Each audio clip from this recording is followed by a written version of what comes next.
The world is never going to be the same again. I'm worried about the world. The mass chaos and crises that there was in the world, it's going to be just like that now. This is not an accident. How long is it going to last? Longer than even for those of you that have some cash in the bank, way past your cash reserves. Out of 100 people, 4 will get the message. This thing isn't going to be over in a few weeks. This thing isn't going to be over in a few months. Welcome back, ladies and gentlemen. This is the Bearable Bull here. And I got this aggressively average content for you today.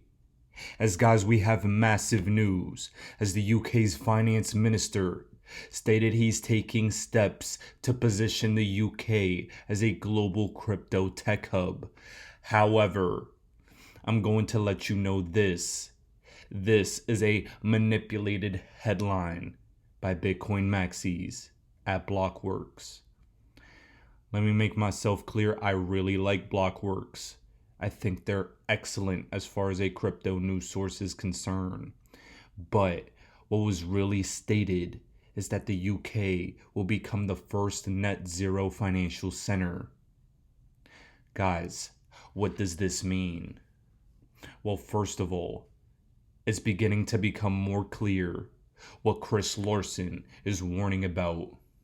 Chris Larsen is just letting all of you know what's coming. I'm sure he's fully aware of the climate discussions. And my guess is that his warnings will be ignored by the Bitcoin maxis, which is not good for that asset's future. Ladies and gentlemen, Chris Larsen is the news for the classes. He is the 1%. He is a multi-billionaire with inside information within the crypto space. He's connected to the highest levels of governments and supranational organizations, and him randomly coming out and claiming change the code. Let's change the code from proof of work to proof of stake. That is not random.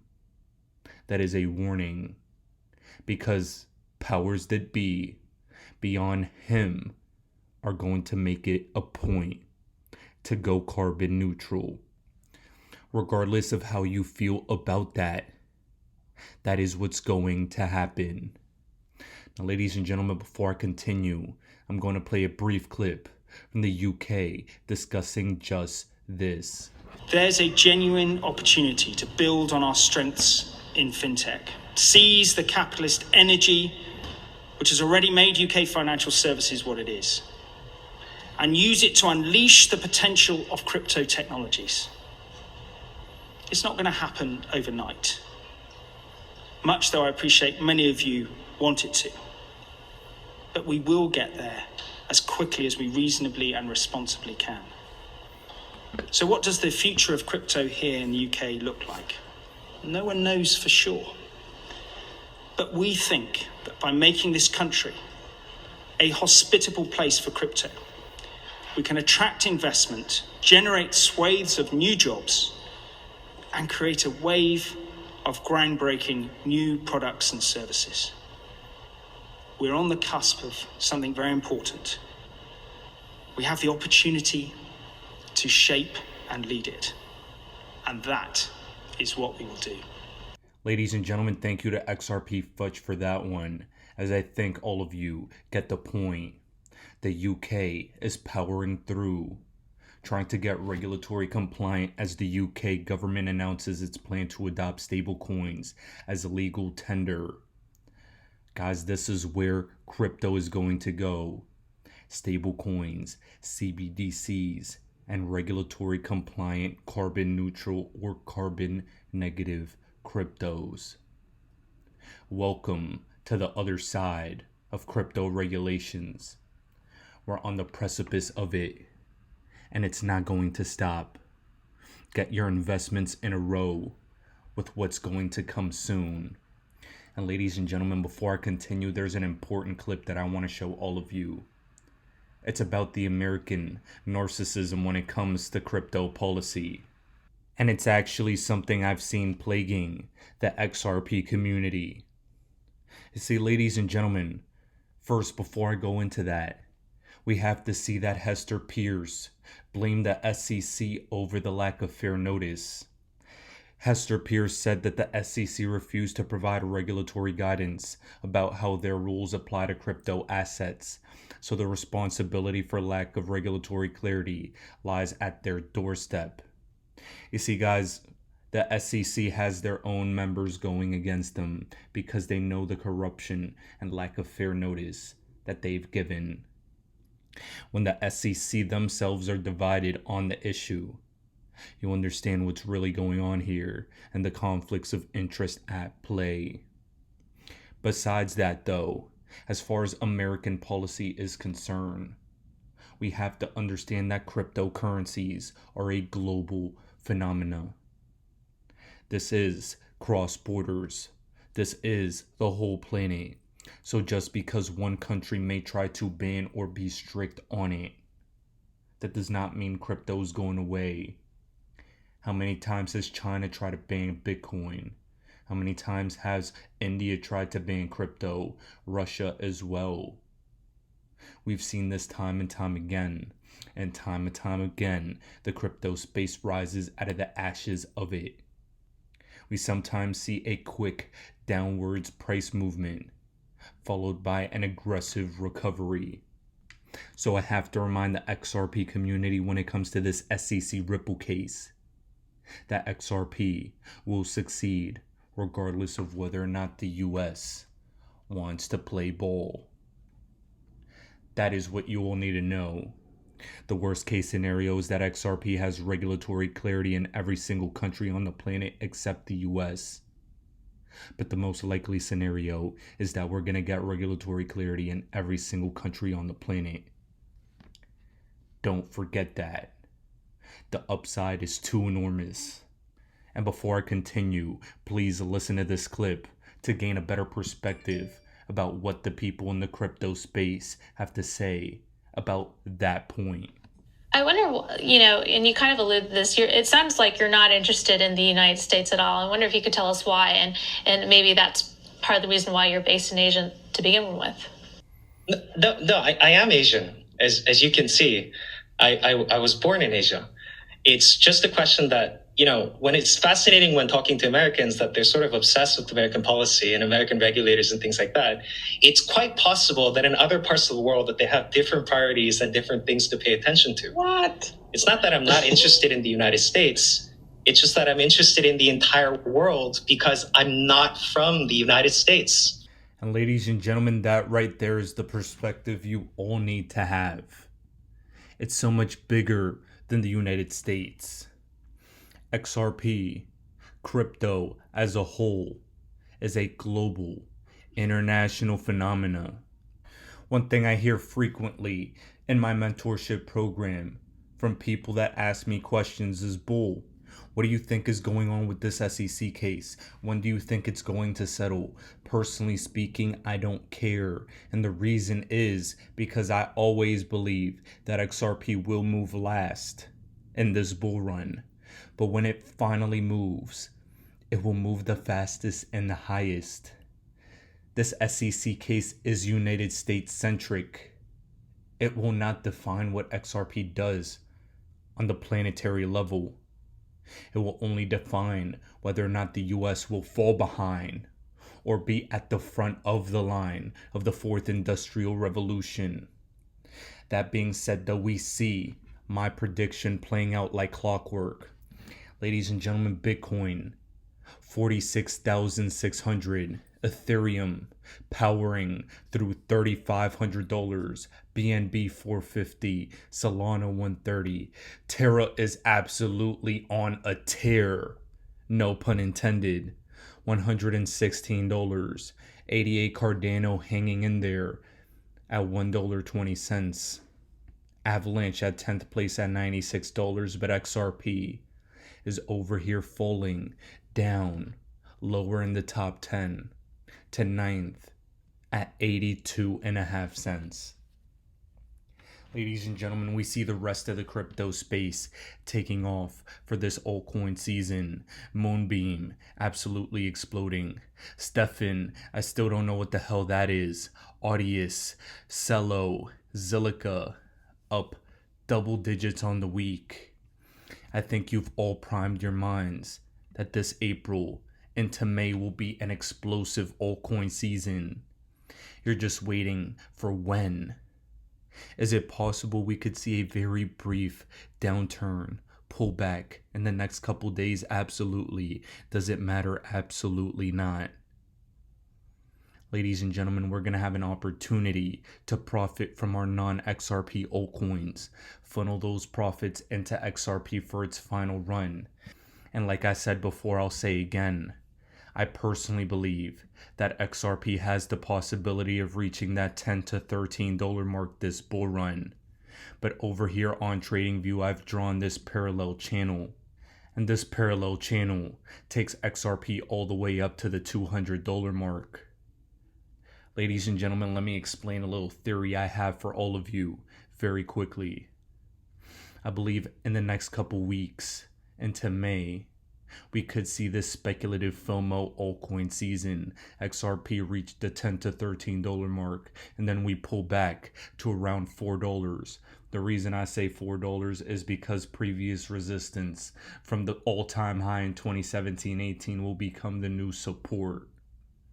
Then, when this lawsuit is said and done, when full-blown utility is on a run, we could see XRP go as high as that. That is what this channel tells me. And down in the description below, I would like to ask all of you, what do you guys think of this theory? A lot of clients have actually come through my program and asked me, Bull, how big of a percentage of my XRP should I take out at the $10 mark to buy back later? I personally tell them I'm not selling that much of my XRP at all at $10. I personally tell them, do you see how XRP is delisted from all exchanges? Do you see how it's very hard to get? There is a possibility if you sell your XRP too early, or at least too much of it, you may not be able to buy it back. And I'll ask all of you, does that really sound that far-fetched? Look at all the bullshit we're going through now. Now guys, I'm not saying anything. I'm saying here is a guarantee. All I'm giving you is a speculative scenario that I contemplate based on a lot of analysis throughout the years. A lot of people may be thinking, boy, you're shilling this stupid coin right now. And I'll tell all of them we've been suppressed by an SEC lawsuit and coiling up for explosive price action for a long time. And while I personally believe we must take profits at the $10 to $13 mark, I'm also going to maintain a great portion of my XRP for the long term. Ladies and gentlemen, a big reason is because of the Flare network launching July 4th. 2022. This will allow for passive income to be earned on my XRP as well. Currently, we cannot earn passive income on our XRP, but once we can, that'll be a game changer for hodlers. That'll be a game changer for utility, and you cannot take that for granted. Ladies and gentlemen, I'm going to cap off this video for today by reminding you that I personally believe the minimum price XRP should reach is $270. And the reason is not because I'm over here shilling you a coin and I want it to go up. The reason is because this token will achieve massive heights on its own. Please listen to Greg Kidd confirm to all of you that he believes XRP is going to replace Nostro Vostro accounts. Understand that an individual like Greg Kidd is not going to put his credibility on the line by shilling nonsense. Also remember all the members of the US Treasury that have come onto their executive board, as well as Sandy O'Connor, as well as numerous others. XRP was not meant for a small use case. It was meant for all the damn money on the planet. If we fail, we will go to the moon. But if we succeed, we'll go for the stars. Ladies and gentlemen, this is the Bearable Bull here. Thanks for tuning in. As always, I appreciate every single one of you. Now please listen to Greg Kidd. The whole concept of XRP is that as there's more liquidity in the system, that there's a price rise along with it. What do you think makes the XRP price rise? When you take speculation out of it, what do you think is going to make that XRP price rise? Well, there's a limited amount of XRP in the world. I mean, 100 billion sounds like a big number. But look, what is XRP competing with? Right now in the correspondent banking system, banks have to deposit money, nostro, vostro, all around the world. So there's pots of liquidity so that things can move from one silo to another. The way that all works is with pre-funded liquidity. And all that pre-funded liquidity happens in all the different fiat currencies of the world. So if you really want to be able to service money all around and move it, you've got to have all these pre-funded pots and all these different currencies. But if you could agree on one currency and one that you could replenish, not just 9 to 5, but 24 hours a day, 7 days a week, you'd need less liquidity, because you could see that when you're getting low, you can restock. And how long does it take to restock? 3 seconds. How much does it cost to restock? Less than a penny. And so the advantage of XRP is it's a much more efficient method of moving liquidity around. It would be like having an engine that ran on a teacup of oil rather than a gallon of oil. Everything still needs liquidity. Pre-funding is good, but when you can top up your pre-funding in 3 seconds, you need a lot less oil in the engine for the engine to work well. And that's what Ripple brought to the market. Are you saying that a lot of that nostro money one day is going to be in XRP? Is that the ultimate goal? Oh, it's going to be replaced. It's going to be replaced by XRP. And so that just that demand for the thimble of oil, like that thimble is pretty big. And so if all the banks need just enough XRP to handle their liquidity requirements, and you also have money transmitters doing it, and maybe even just major corporations are doing it as well, they're just posting their own liquidity around. Everybody needs less liquidity than they needed nostro and vostro fiat currency, but that's still a lot of practical need for XRP. And so I think Ripple's done some of those calculations. If each bank around the world and each other regulated financial institution had just enough XRP for their liquidity needs, that would create amazing practical demand for XRP all around the world. Just like there's only 21 million Bitcoins, if people want to have that in their portfolio as like a defensive asset, by the time all the different retirement funds, hedge funds, individuals buy just to have a little bit of extra of Bitcoin tucked away, that creates an overall aggregate demand for Bitcoin. Same is true for Ripple, although its purpose is not just like as a panic currency. It's for a very specific task, creating an alternative to the heavy liquidity needs for the current nostro vostro system of correspondent banking. And we are talking trillions. Yeah, there's trillions. This is the huge kind of dead weight loss in the economy when you have money tied up just so you don't run out when you're trying to like move funds from one country to another. It's a dead weight drag on society to have a huge amount of our liquidity tied up in nostro vostro accounts around the world. I get 24 hours a day just like Bill Gates. I get 24 hours a day just like Beyonce and Jay-Z. You get 24 hours a day, ladies and gentlemen. What do you do with your 24 hours? You need to get more information. In our coaching program, all we do is drop content nonstop. And people are like, wow, I didn't know that. Wow, I didn't know that. See, you don't even know what you don't know. How did you let me come from behind and clip you? Do you guys know the studies show the better we look, the more money we make? Which means your website should pass the eyeball test. Your truck should pass the eyeball test. Your people should pass the eyeball test. You should pass the eyeball test. Everybody in this room has a promised land somewhere, but you can't be stuck on the city you like. You got to hear God and go to your promised land. Your promised land might be Utah. Your promised land might be Minnesota. Your promised land might be Wyoming. Hear me clearly. You better use your money to get information and access, and you better be flexible because a real shark is flexible. Can we stop fronting and get real about this thing? And if I can do it, you can do it. I knew nothing about life. I knew nothing about business, but I had the right mindset, and I learned it through sports. And y'all got to hear my story so you understand.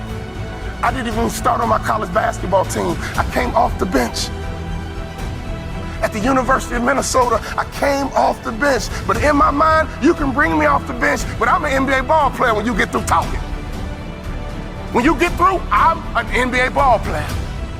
And that's why I would walk around and say, you can't check me. You can't check me. You can't check me. If I was you, I would walk around every day and say, I'm a millionaire. I'm a millionaire. I declare it right now. I'm worth millions. I'm worth millions. I will receive my salary right now, but I won't accept it as my value. So whatever you receive right now, receive it, but don't you accept it as your value. Because there's more out here for you if you change your mindset.